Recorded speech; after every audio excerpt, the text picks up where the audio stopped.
Okay.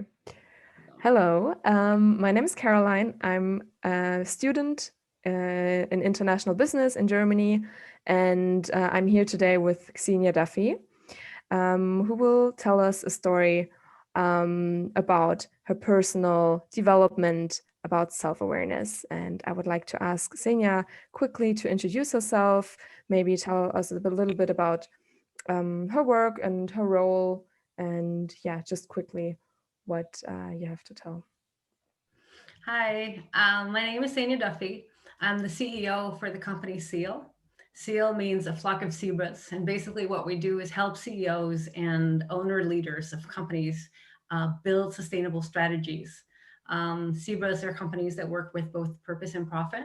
So these are specifically for leaders and CEOs that are looking to build a fully sustainable company, a fully sustainable business model that has a triple bottom line. So that very short, that's what I do on a daily basis. I lead a team of advisors and we visit companies within every industry and different segments and markets and help them how to transition from the traditional business model and into this sustainable business model with a triple bottom line. Cool. Thank you very much for this introduction.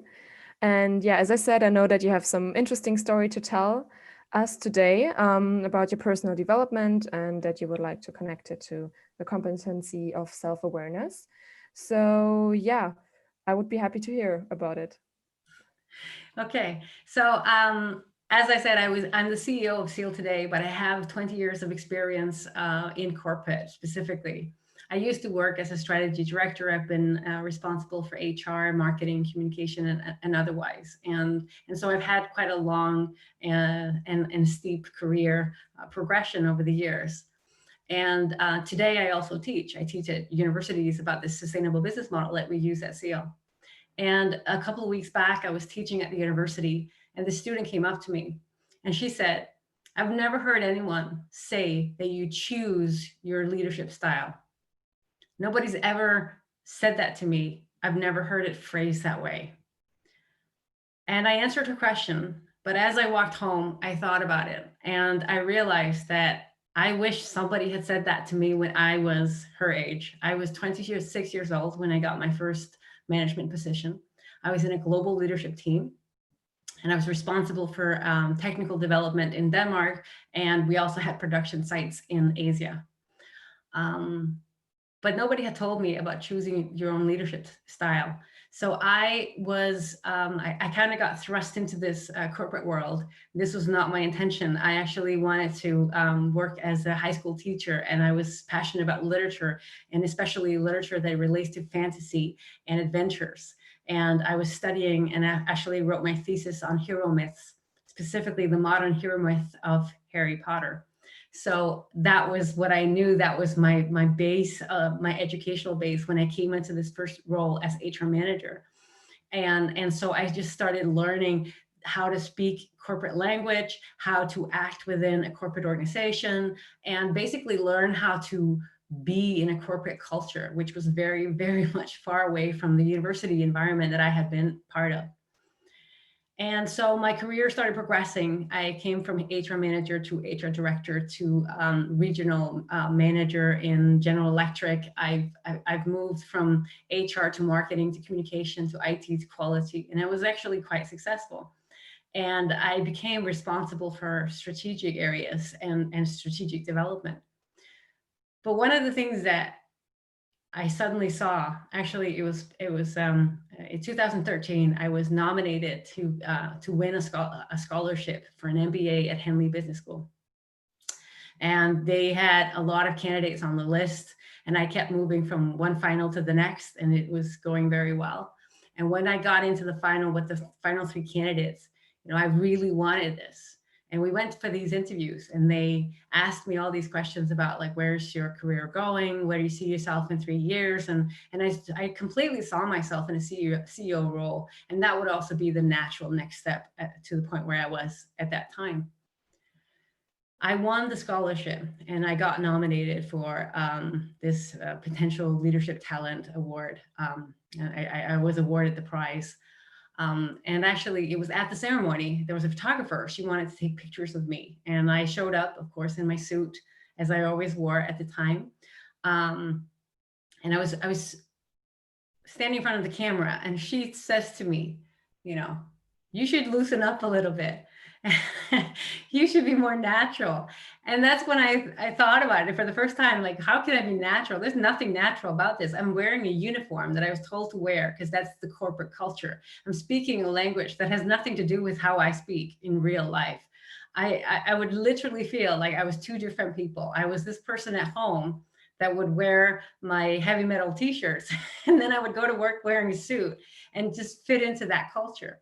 And so I realized that I had no personality at all at work. I was very good at my job, but I was not a very likable person, because to be likable, you kind of have to have a personality and weaknesses. And when you are taking on a persona that you believe is the right persona or the right role to play in a specific um, position, then it's very difficult to sort of make it a realistic person with weaknesses and personality characteristics.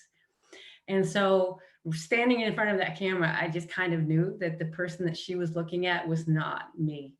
And yeah, so I did go to Henley Business School, and I did get my scholarship and everything else. But I also learned that I needed to find myself again. I needed to come back to remembering who I was. And that's when I started realizing that in corporate life, the way that companies have been designed throughout history has been very male dominated. And I don't just mean there's a lot of men, because obviously there is, and I've never actually had female coworkers at a leadership level. But it's also, each role is designed for male characteristics. And the success criteria are very male, in the sense that we are measuring quantity, like hours, like how many hours are you spending in the office? How many hours are you invoicing to the customers? How are you making sure to bring revenue to the company? How are you making savings when you're working through your processes? And I think that as women, especially in leadership position, but also men, we have to challenge that and bring our personalities to the job and see how we can be the leaders that are more true to ourselves and our personal values and our personal identities. And instead of playing a role, playing that part of getting into leadership and thinking that a leader is supposed to wear a suit every day, and I wore high heels every day. I put my hair up, it was very tight. And I really saw and believe that this is the way that I'm supposed to act to become a successful leader. And it was working, but I was not thriving in that. And so today, I really feel very deeply and very strongly about telling young people, men and women, that when you go into a corporate position today, or if you want to climb the leadership corporate ladder, then it's so important that you are true to yourself and find out, like, what kind of person am I and how do I insert that into a leadership role?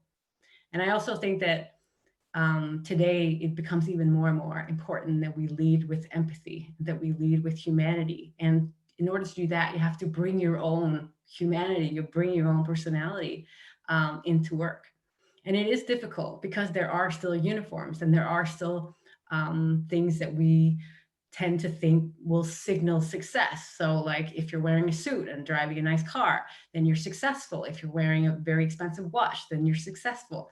But we have to challenge all of those, because they're just signifiers from a culture that is dying. And we need to move past that culture. And the only way that we can do it is by each individual bringing their true authentic selves to work. And I wish that somebody had told me that 20 years ago, because I think I would have had more fun at work. But I definitely learned it the hard way. Thank you very much, Xenia, for this story about your self-awareness story, and how you found back to what is true to yourself. Because that's very interesting, and I think very important, especially for students like me, who are still searching for what they want to do with life. And this is also the reason why I want to ask you a question. So what do you think, how how can students that are still in education at university, how could they find the path that is really true to themselves? So maybe you have, some advice for that. I think one of the questions that we used to ask ourselves, and I even asked my kids this until I learned that that was not the right question, is that what do you want to be when you grow up? But how are you supposed to know what you can be when you grow up? Like, I don't even know what I am right now. So how am I supposed to know where this is going to take me?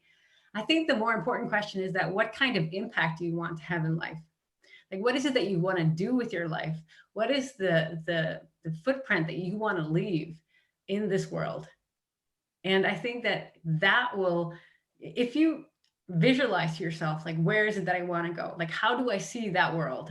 What am I doing? How am I impacting people? How am I impacting the environment? How am I impacting businesses? When you start to visualize that, then it will be much clearer for you. Like, okay, so how can I get there? So it's more about like finding out not the path that I should take. Because it also, what path am I going to take? Where is that going to lead me? It doesn't answer that question, does it? I want to be a leader. Well, where does that go? It just goes this way, right? But where does that end? I don't know. I think it would be more relevant to ask yourself, like, where do you see yourself? What kind of impact do you want to have in life? Because when you know that, then you know, so how do I get there? And there's plenty of roads that will take you there. So there's no way that you can fail, right? You just try the first one that comes to mind. If that fails, there's another road to get there. There's another road. There will always be another road. So you can never F this up. This is about you and your life. And finding out, like, how do I want to impact the world is the most important question. And then the second most important question is to find out, like, so what is the most, like, the best way to get there, most likely to succeed? And you just keep on trying. And there's so many roads that will get you there. And I think that's sort of the change, the paradigm change that we're seeing right now, that more and more people are relating to the impact that they want to make instead of who do you want to be or what path are you going to take. It's like getting through a forest, right? It doesn't matter which path you're going to take. It's important where you want to go. And I think, yeah, relating that, because I think if I had been honest with myself from the very beginning of my career, I wanted to change things.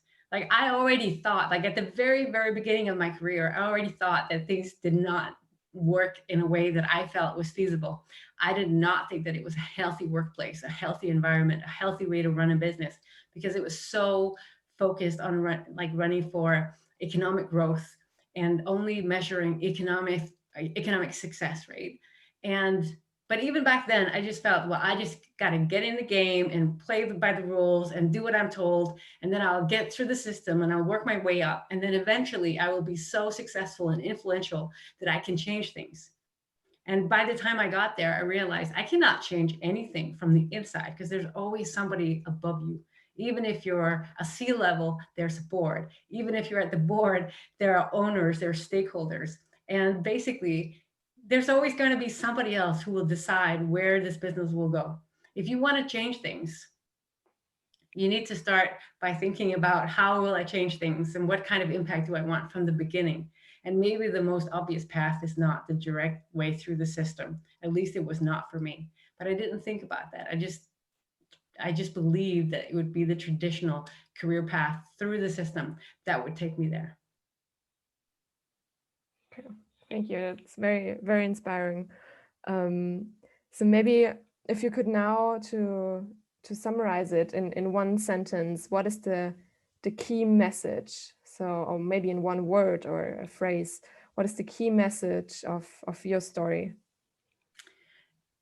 What is your impact? What is the impact that you want to have on this world? Yeah. And if I can just put like one sentence to that, I mean, one of the things that they said 10 years ago when Simon Sinek started talking about the why, so many people use that as marketing.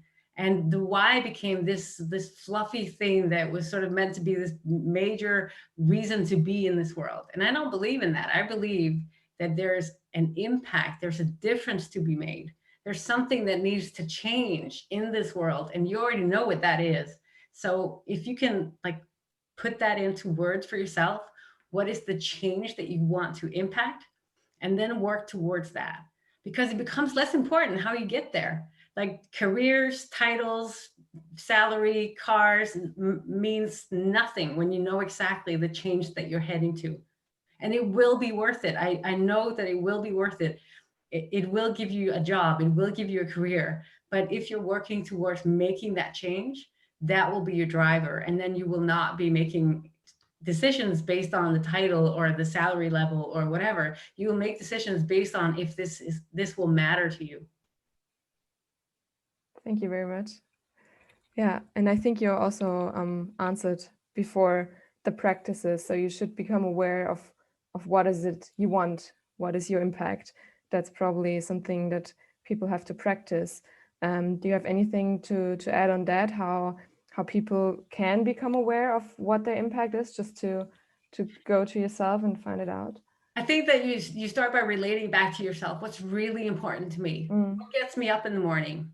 What is it that makes me like want to jump out of bed at 5 in the morning and to do this? And a lot of the time when I talk to people about it, it's not the studying. It's actually the work that they do on the side, the place where they're volunteering. That's what they really want to do. And then I ask, why are you not working to be there? Like that job, that probably has a salary somewhere. If we worked towards that, you could probably do that for a living. And they never thought about it. They just thought, well, this is just my volunteering. This is what is meaningful to me. And this is what I'm studying to make money when I grow up. And I think, why are you wasting your time going to, to school to learn about things that just you're not passionate about? So I would like start with yourself. What gets you up in the morning and what's important to you? Because that will not change.